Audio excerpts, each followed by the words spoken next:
used that as an opportunity to mock the NFL's concussion protocol by implying that the league has gotten soft. Meanwhile, both Tom Brady and LeBron were the latest professional athletes to be asked about Trump's quote-unquote locker room talk excuse for bragging about behavior that constitutes sexual assault. Juxtapose their responses. Tom, you have kids of your own. How would you respond if your kids heard Donald Trump's version of locker room talk? Thank you, guys. Have a good day. What is locker room talk to me? It's not what that guy said. We don't disrespect women in no shape or fashion in our locker room. That never comes up. You know, and I got a mother-in-law, a wife, a mom, a daughter, and those conversations just don't go on in our locker room. Cassidy, what are your thoughts on the juxtaposition between Tom Brady and LeBron's response to Donald Trump's locker room talk excuse? It's very interesting to see completely different reactions to from two of the biggest faces in sports. Right. Now, while I appreciate the lengths that LeBron showed his passion about this topic, I don't think every athlete needs to react like he did. To each his own, right? Yeah. But he's taken a harder political stance lately. He's openly endorsed Hillary Clinton. Correct. Yeah.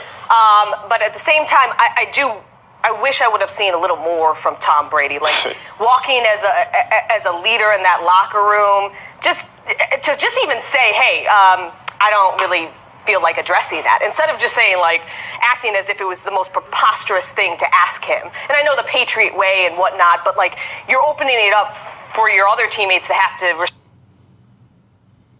respond to this. This is also the guy with the Make America Great Again hat in his locker. Okay, He's friends with Donald Trump. So it makes sense. If you're going to ask anybody about Donald Trump, it is Tom Brady. It's not controversial to think these comments are deplorable. Exactly. But the heart of this is that, look, I don't care if someone in real estate is a pig and making these sexist comments, but this is not locker room talk for professionals.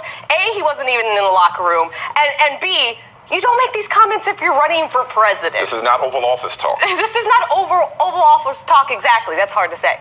But so my point is, it's just, like, it's not controversial to say I don't think that these comments should be said in the locker room or on a bus when you're mic'd, but it shouldn't be said when you're running for president. From Brady has been at this press conference game long enough. Like, this act of, okay, no more questions, I'm Tom Brady. He hasn't even had to deal with the media. All he had to say was, I'm comfortable with the conversations that take place in my locker room. And leave it at that if you don't want to touch the specifics of what Trump said. So I'm with you there. But let's go back to the absurdity of him acting as though it was an absurd question or an unnecessary question.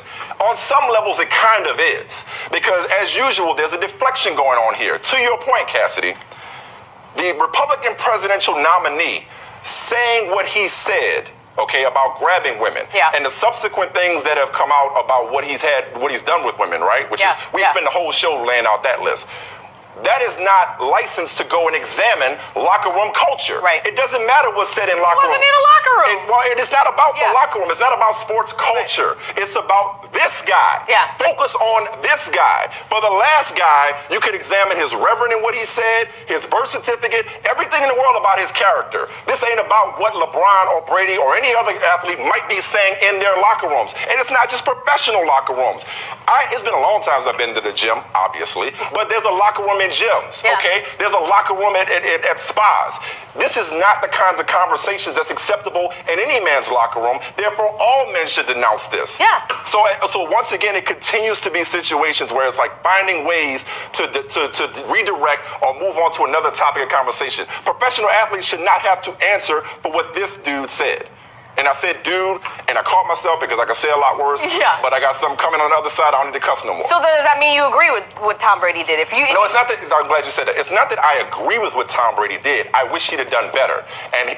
But imagine if LeBron would do that. Imagine if LeBron's response would have been, no thanks. Then he gets caught with the, why don't you want to be a political activist? Why don't you stand up and say something? Or why don't you speak out? Well, that's what we're doing with Tom Brady right now. So exactly. So he does not get a pass for that. But what I'm saying is the fact that now it's become a story about asking professional athletes, is this what goes on in locker rooms? First of all, most of the people asking the questions have been in said locker rooms but and know that. Even if it goes on in locker rooms, that's what I'm saying. not naive. What Things are said in locker rooms. Correct. What if the response? These athletes aren't running for a president. Absolutely. What if the response from LeBron or Brady or anybody else that's spoken up for the locker room culture and said, we may say a lot of politically incorrect things, but not this? What if the response was, actually, yeah, that is how we talk? Are we going to go back to the Republican presidential nominee and say, go ahead, man, carry on? No. It's cool. Your justification is acceptable. Nailed it's it. cool.